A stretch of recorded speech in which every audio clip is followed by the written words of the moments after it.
লোকজনে তাই মনে গো ভাবলেন পানি আমরা গেছি পাইয়া কিনার হতেই বালতি খানা দেখেন তুলতে সেই দামিয়া ওরে কিনা আরাতে তুললো রে বালতি তাই সবাতেই যাই কইয়া রে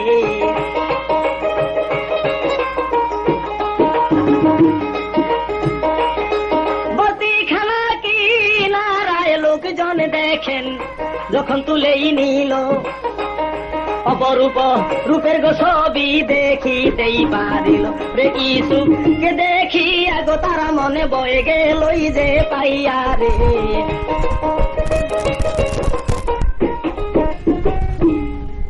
বালতিখানা যখন কূপের কিনারে তুলছে তোলার সাথে সাথে অপরূপ ছবি দেখে লোকজন ভয় পেয়ে গেল যে এটা কি পানি তুলতে কূপে বালতি নামাইলাম আর বালতির ভিতরে এটা কি দেখা যায় এত উজ্জ্বল এত সুন্দর এত চেহারা তখন জিজ্ঞাসা করলো তুমি মানুষ না দেবতা না পরী তুমি কি তুমি যেই হও কথা বলো কিছু বলতেছে দেখো আমি দেব দানব পরী দেবতা কিছুই না তবে আমি একটা মানুষ যখন ইসুফকে এই কিনারে তুললেন সওদাগরের নিকটে যে সংবাদ দিলেন দেশ সওদাগর আমরা তো বালতি নিয়ে গেছিলাম কূপে পানি তোলার জন্য পানি না ওইটা একটা মানুষ সে বালতিতে তুলে নিয়েছি আপনি শীঘ্র তাড়াতাড়ি আসেন সওদাগর দৌড়ে আসলেন কূপের কাছে আচ্ছা দেখেন যে অপরূপ স্রোত এত সুন্দর রূপ রূপ দেখে সওদাগরও ভুলে গেলেন পাগল হয়ে গেলেন এদিকে 10 ভাই ওরা পাহারা দিতেছে যে ইসুফ কূপের থেকে ওঠে কিনা ইসুফকে তুলতে থেকে 10 ভাই দৌড়ে গেছে দৌড়ে যে বলতেছে এ সওদাগরের নিকটে যে তোমরা এই লোকটাকে কেন কূপ হইতে তুললা বলে আমরা তো বালতি পানি আনার জন্য নামাইছি এই লোকটা এই বালতিতে উঠে বসছে তাই আমরা তুলছি কিনারায় বলে হইলে আমাদের গোলাম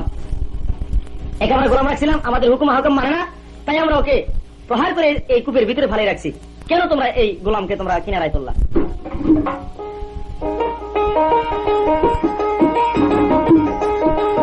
এই শুনিয়া ইসুফ তখন উঠিলই কান্দিয়া রে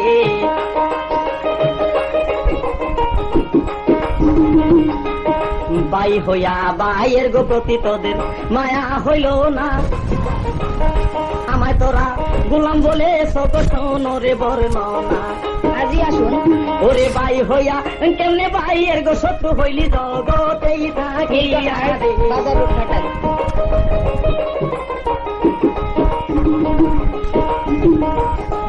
বাই হইয়া গোলাম গো বলে আমায় গালি গেলি রে দিয়া যত কিছুই করতেছ তোরা গো জগতেই থাকিয়া মিখালেস দিলেই মাপ করিলাম আমি জগতেই থাকিয়া রে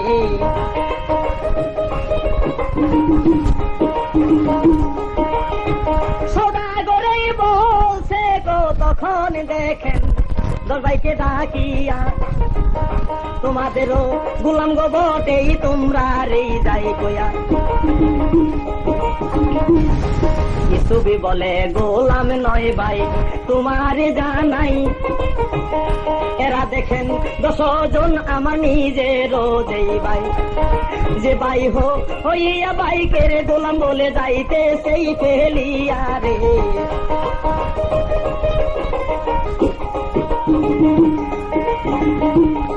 ভাই হইয়া ভাইয়ের গো প্রতি তারা মায়া কলোরে না নিজের ভাই এরা গইয়া আমার দেখো রে দর্দনা জাগে বাইগন আমায় গো তোমরা গেলা যে ফেলিয়া মা জননী পাগল গো হবে আমারও লাগিয়া আমার মায়ের কাছেই বইল গো কথা তোমরা যেই বুঝাইয়া রে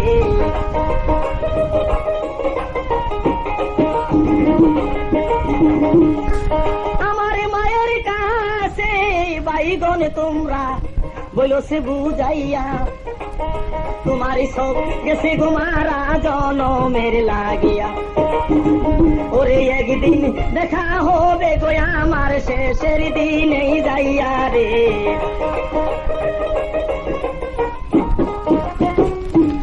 বলতেছে ভাইগণ তোমরা আমাকে গোলাম বলো আর যাই বলো আমাকে তোমরা ফেলে যাও কিন্তু আমার মায়ের কাছে তোমরা সংবাদ দিও যে তোমার ইসুফ জন্মের মতো চলে গেছে একদিন শেষের দিনে যে দেখা হবে সওদাগর বলতেছে সত্যিকারই তোমাদের গোলাম বলে হয় বলে যদি সত্যিকারই তোমাদের গোলাম হয় কেন তোমরা মারধর করে কুপি ফেলছো তোমাদেরকে আমি অনেক টাকা দিই গোলামটা আমার কাছে তোমরা বিক্রি করো 10 ভাই মনে মনে চিন্তা ভাবনা করলো ঠিক আছে যদি বিক্রি করলে কিনে নিয়ে যায়, আমাদের আপদ চলে যায়।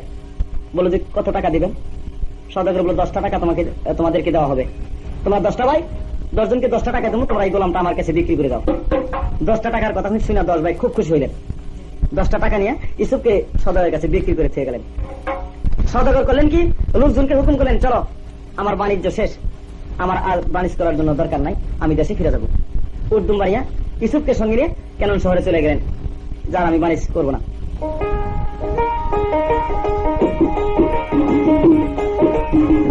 উটের পিস্তে ইউসুফকে লইলেন সোয়ার তোরাইয়া,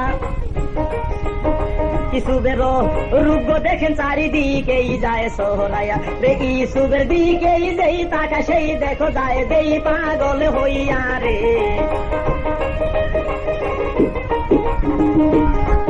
ওরে ইসুবের দিকে যেই তাকায় ভাই সেই যায় পাগল হইয়া রে।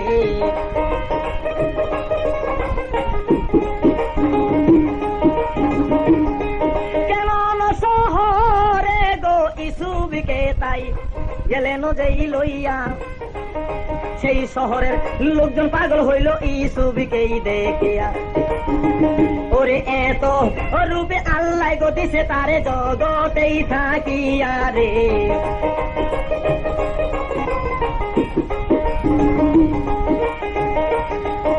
শহর জুড়ে সরগোল পড়লো শোনেনি মনরে দিয়া, সওদাগর এক গোলাম গো আনছে সবাতেই যাই কইয়া রে। তাহার কানে যেই চায় দেখেন সেই যায় যেই পাগল হইয়া রে।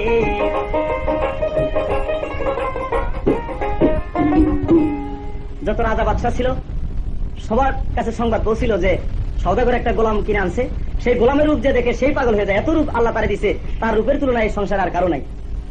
কিন্তু আমরা সংবাদ পেলাম যে সে সওদাগর বলে সেই গোলামটা বিক্রি করবো। দেশ দেশান্তর থেকে লোকজন আসলেন ইউসুফকে কিনে নেওয়ার জন্য। ইউসুফ বলল যে সওদাগর তুমি তো আমাকে কিনে আনছো, তো তুমি বাণিজ্য শেষ করে আমাকে ঘরে নিয়ে আসলা, তো তুমি যে আমাকে বিক্রি করবা টাকার বিনিময়ে যেন তুমি আমাকে বিক্রি করো না, তবে এক জায়গা হতে একটা বাটিতে কিছু মাল বস্তু দিয়া একটা রুমালদা ডাইকে আমার কাছে নিয়ে আসবো, সেই বাটিটা তুমি রাইখা আমাকে বিক্রি করো, তোমার জীবনের কামাই শেষ, তোমার আর জীবনে কামাই করতে হবে না।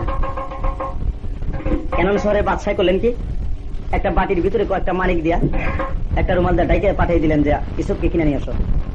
কত রাজা বাদশাহ কত টাকা কত পয়সা দিতে চাইলো, সবাই ইউসুফের উপর পাগল হয়ে গেছে, ইউসুফকে কিনে নিতে পারলেই ধন্য।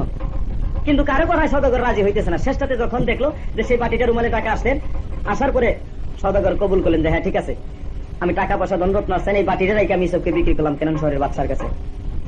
নিয়ে গেলেন কেনন শহরে, বাদশার রাজ দরবারে নিয়ে গেলেন। ইউসুফকে দেখে আমির ওমরাহ যারা সবাই নারী পুরুষ সবাই পাগল হয়ে গেলেন যে এত রূপ আল্লাহ তারে দিয়েছেন যে সে রূপের আর তুলনা নাই।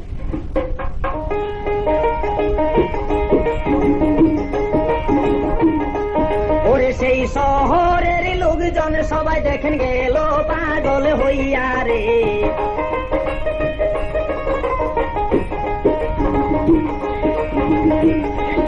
বাদশার দরবারে গো দেখেন ইউসুফকেই লইয়া গেল, সে অবধি হতে গো বাদশার উন্নতি হইল। ওরে সেই দেশের অভাব গুছিল দেখেন ইউসুফকে যেই পাইয়া রে।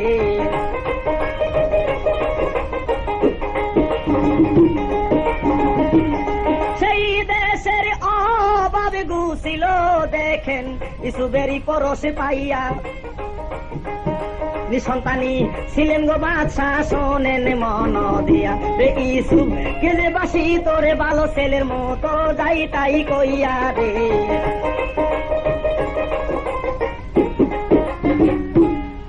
ইউসুফকে তার ছেলের মতো ভালোবাসতেন এবং রাজকর্ম যা কিছু ওনাকে শিক্ষা দিতেন যে ওনার ভবিষ্যতে হয়তো ইউসুফকেই রাজতত্ত্বে বসে উনি ইন্তেকাল করবেন। এটা ওই বাদশার মনে চিন্তাধারা।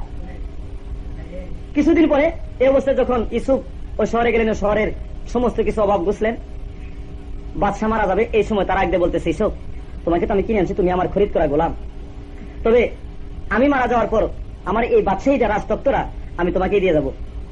একটা দলিল এবং একটা লিখিত ইউসুফের নামে করে দিয়ে গেলেন। দেয়া কিছুদিন পরে বাদশাহ মারা গেলেন। যখন বাদশাহ মারা গেলেন তখন ওই রাজ্যভার রাজতত্ত্বে বসলেন ইউসুফ।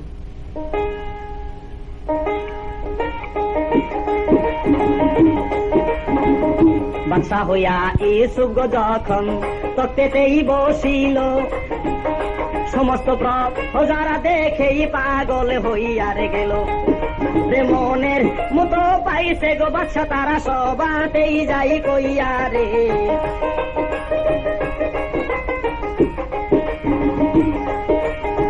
কারো প্রতি জুলুম করতেন না গো ইউসুফ, শোনেন মনরে দিয়া, সবার সাথেই একই রকম ব্যবহার ইউসুফে যাইত করিয়া। প্রজাদেরকেই বাস করে ভালো তিনি জগতেই থাকিয়া রে।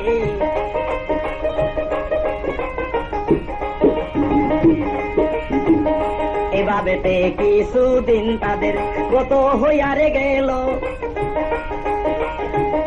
তাইমুজ বাদশার মেয়ে জুলেখা একদিন স্বপ্নেও দেখিল, স্পষ্ট সাউন্ডে ইউসুফ স্বপ্নে দেখে তিনি গেছেই পাগল হইয়া রে।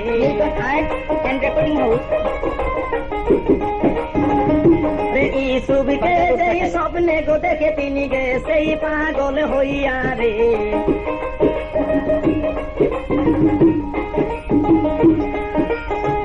ইউসুফকে তাই স্বপ্নে গো যখন জুলেখায় গিয়েছেন দেখিয়া, মনোকান সকল ইউসুফকে দিয়েছে নসুতিয়া।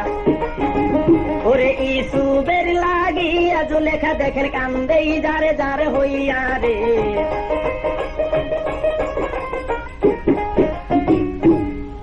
ইউসুফকে স্বপ্নে দেখে তার মনোপ্রাণ সমস্ত কিছু ইউসুফকে শুভে দিছে। ইউসুফকে ছাড়া আমি জগতে কারো কাছে বিয়ে বলবো না। তার এটা পণ শুধু ওই নাম জপে ইউসুফের আশায় জুলেখা বসে রইলেন। এদিকে ইউসুফ যখন কেনন শহরে বাদশা হইলেন, কিছুদিন বাদশাহী করার পরে ওর যে বাবার রাষ্ট্রটা, সে রাষ্ট্রের ভিতরে দুর্জন আকাল করলেন। এরকম আকাল করলেন যে সে দেশের মানুষ আর বাঁচার কোন পন্থা নাই। যখন লোকজন বাঁচতেছে না, বাদশার উপরে পেশা দিল, তখন ওরা 10 ভাই করলেন কি, ওই রাষ্ট্রের থেকে কেনন শহরে গেলেন ধান চাউল কেনার জন্য। কিন্তু ইউসুফের রাষ্ট্রে এরকম ধান চাউল আছে যে যদি গেলে 2-1 বছর লোকজনে খায়, তাও এগুলো ফুরাবো না। 2-1 বছর যদি গেলে ফসল নাও হয়ে দেশে, তাহলে ওর রাষ্ট্র চলবো। ওরা 10 ভাই করলেন কি, ওই ইউসুফের দরবারে যায় বলতেছে বাদশার কাছে যে আমাদের দেশে তো খুব অভাব, খুব আকাল, আপনার দেশ থেকে আমরা কিছু ধান চাউল কিনে নিতে চাই, বিক্রি করবেন কিনা। ইউসুফ ওদের 10 ভাইকে দেখে চিনলেন যে এরাই তোমার সেই 10 ভাই, কিন্তু চিনলেন, পরিচয় দিলেন না যে আমি তোমাদের ছোট ভাই ইউসুফ। পরিচয় না দিয়া লোকজনকে হুকুম করলেন, এই যে 10 জন আসছে অমুক শহর থেকে, এদেরকে তোমরা ধান চাউল দিয়ে বিদায় করে দাও, টাকা পয়সা রাখা।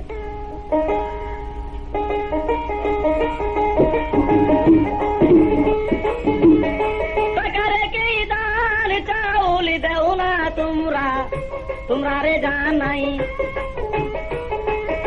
10 ভাইয়ে সেদিন গো ধান চাউল লইয়ারে চলতে তাই, নিজে এরো শহরে গো 10 ভাই গেলেন চলিয়া রে।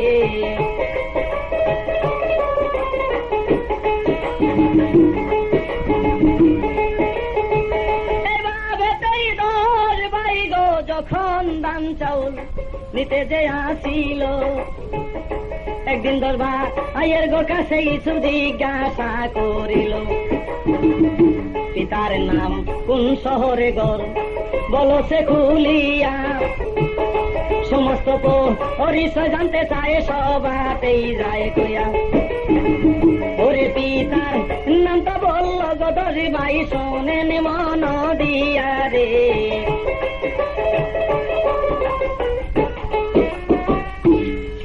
জিজ্ঞাসা করতেছে তোমরা তো আমার শহর থেকে ধান চাউল নাও, তোমাদের বাড়ি এবং তোমাদের পিতার নাম কি? বলতেছে আমাদের পিতার নাম ইয়াকুব নবী, আমাদের দেশে খুব আকাল, খুব অভাব, তাই আমরা আপনার দেশ থেকে ধান চাউল নিয়ে আমাদের শহরের লোকজন বাঁচাইতেছি। বলতেছে তোমরা কয় ভাই? বলে আমরা বর্তমানে এখন 11 জন আছি, তবে 12 জন ছিলাম।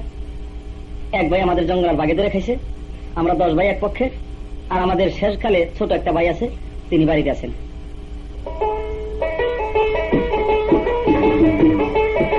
কথা শুনে ইউসুফের সেদিন মনে পড়েই গেল, মাতা পিতার কথা গো মনে করিয়া কাঁদিতেই লাগিল। 10 ভাইয়ের কাছে গো সেদিন বলতে সেই বুঝাইয়া রে।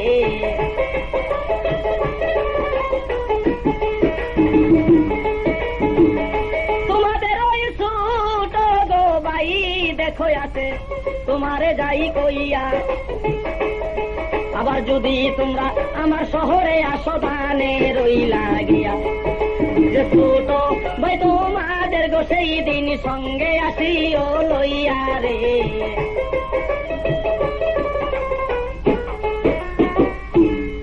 বলতেছে তোমরা 10 ভাই আমার শহর থেকে দান নিয়ে তোমাদের দেশের লোকজন বাঁচিতেছ, তোমাদের যে ছোট ভাই আছে এই ছোট ভাইটাকে তোমরা সঙ্গে করে নিয়ে এসো, তোমাদেরকে আরো দান চাউল বেশি করে দেওয়া হবে।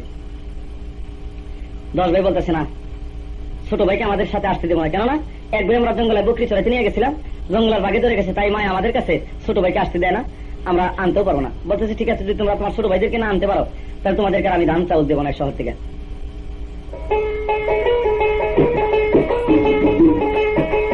এই শুনি আরে 10 ভাই তখন উঠিল কান্দিয়া রে,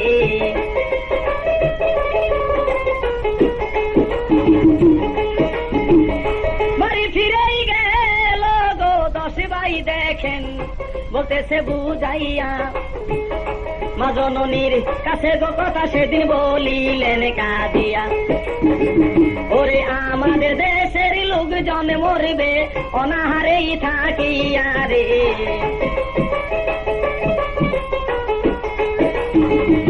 কেমন শহরের গো বাদশায় গিয়েছেন বলিয়া, ছোট ভাইকে লইয়া গো যাইতে সঙ্গে রে করিয়া, ছোট ভাইকে না যদি লইয়া যাই মা তোমারে জানাই, দান চাউল দিবে না দেখেন কেমন শহরের বাসায় রে। উনি আমার জননী তখন বলতে সেই কান্দিয়া রে,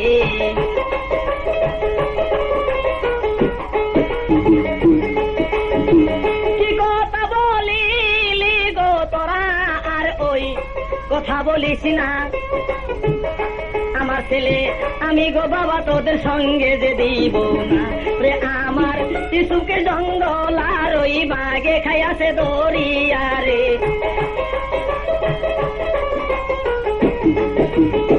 শিশু বেরোয় শোকে গো মা জননী যে সেই অন্ধ হইয়া, এই ছেলে কাছে রেখেই একটু গো শান্তি পাইয়া রে, এই ছেলেটা দিব না আমি তোমরা রে যাই কইয়া রে।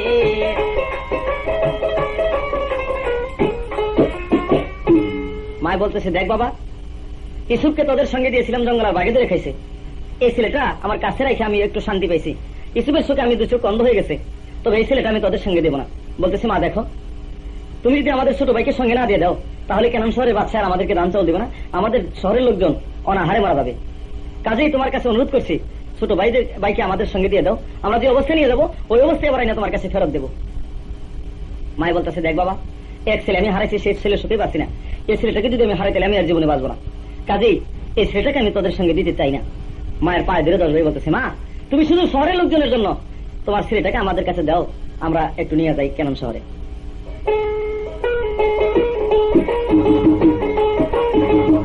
পরের দিন ছেলেটাকে দিল রে সাজাইয়া, 10 ভাই কেমন শহরে যাইতেছে শোনেন মন দিয়া, ওরে ইসু উবে দরবারে 10 ভাই কৌশিলেন যাইয়া রে।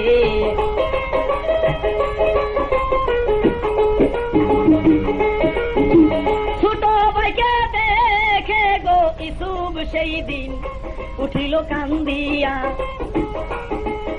ভাইয়ের মুখ দর্শন করে তারে মায়ার গেল লাগিয়া, ওরে মনে মনে কাঁদিতেছে তাই শোনেন মন দিয়া রে।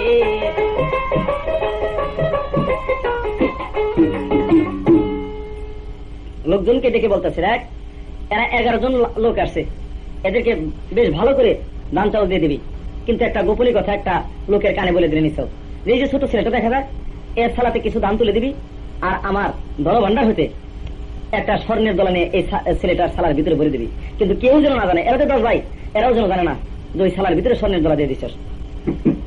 এদেরকে বিদায় করে দিয়ে কতক্ষণ পরে ঘোষণা করবি যে আমাদের এখান থেকে স্বর্ণের দলা হারানো গেছে, চলে গেছে, তোরা এই সালা চেক করে যার সালার ভিতরে পাবি তাকে ধরে আমার রাজদরবারে হাজির করবি। এ কথা শুনে লোকজন করলেন কি, ওদেরকে দাম চাউল দিয়ে বিদায় করে দিলেন, কিন্তু ছোট ছেলেটার সালার ভিতরে একটা স্বর্ণের দলা দিয়ে দিলেন গোপনে, কেউ টের পেল না। যখন ওদেরকে বিদায় করে দিলেন, রাস্তা রওনা দিলেন, এদিকে ঘোষণা করলেন বাদশা যে আমার রাজদরবার হতে স্বর্ণের দলা হারিয়ে গেছে, আপনারা সবাই একটু আসতে যান, কেননা আমরা সালা চেক করে দেখবো যে কারো সালা যদি স্বর্ণের দলাটা নিয়ে থাকে তাহলে দিয়ে যাবেন। এটা হুকুম করলেন। লোকজন দৌড়ে যায় ওদের যে 11 ভাই ওদেরকে ফেরত আনলেন, ফেরত এনে সালা চেক করা শুরু করলেন। চেক করতে করতে যখন ছোট ছেলেটার সালা খুললেন তখন দেখেন যে একটা স্বর্ণের দলা। কিছু হুকুম করলো, এর নিয়ে যাও আমার আন্দর মহলে, এর কঠোর বিচার হবে আগামী দিন 10টায়।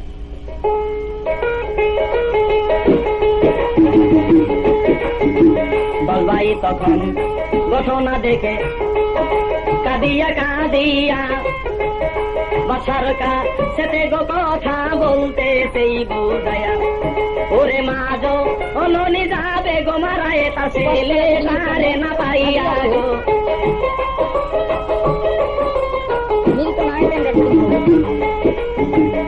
কাঁদিয়া কাঁদিয়া গো সেই দিন দেখে জানাইলেন প্রার্থনা, ছোট ভাইকে সারা গো আমরা দেশে ফিরে যেই যাব না, ওরে যত শাস্তি হয় আপনি আমরা রে জান্না দিয়া রে।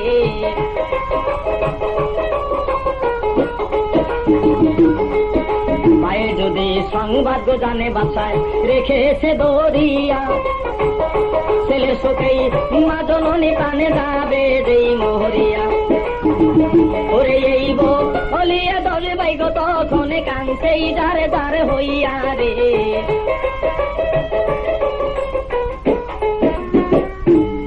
দশভাই বলতেছে বাচ্চা হুজুর আপনার স্বর্ণের দল আমরা চুরি করেছি, আমাদের ছোট ভাই চুরি করেছে, যত শাস্তি পারেন আমাদেরকে 10 ভাইয়ের উপরে দিয়ে দেন, তথাপি আমাদের ছোট ভাইকে ছেড়ে দিয়ে দেন, মায়ের কাছে আমরা নিয়ে পৌঁছে দিই।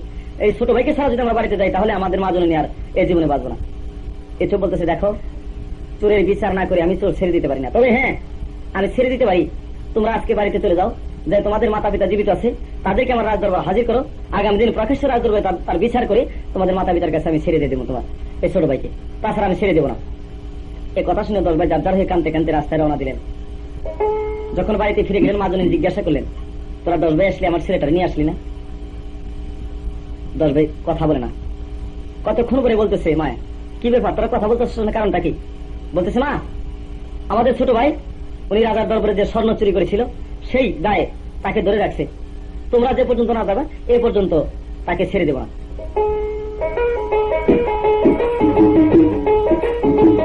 ওরে এই শুনিয়া মা জননী তখন উঠিল কান্দিয়া রে,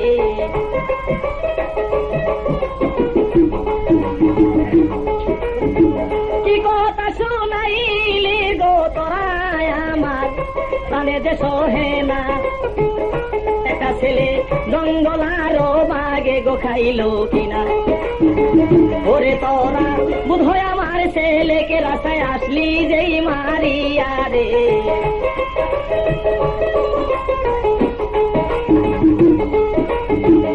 পুত্র সুখেই মা জননী দেখেন গেছে অন্ধ হইয়া, একটা পুত্র বাগে খাইয়া সেই জগতেই থাকিয়া, দেখে মন করে বাজবো গো ভবে আমি পুত্র হারা হইয়া রে।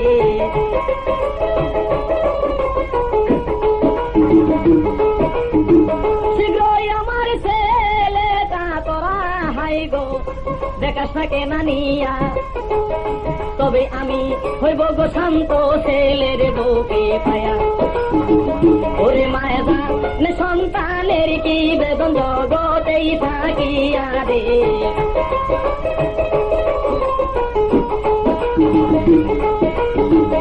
ছেলে শোকেই মা জননী পাগল হইয়া, 10 ভাইয়ের কাছে গো সেই তিনি বলতে সেই কান্দিয়া, ওরে কি সর্বনাশ করলাম রে আমি আমার ছেলেই সঙ্গে দিয়া রে।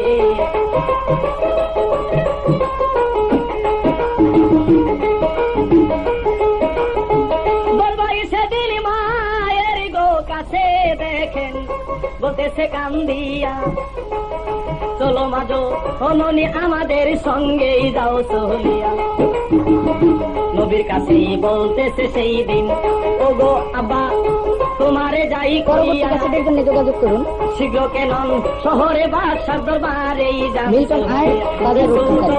মুম্বাইকে রাখলো গদরেই আপনার এই যাই কইয়া রে।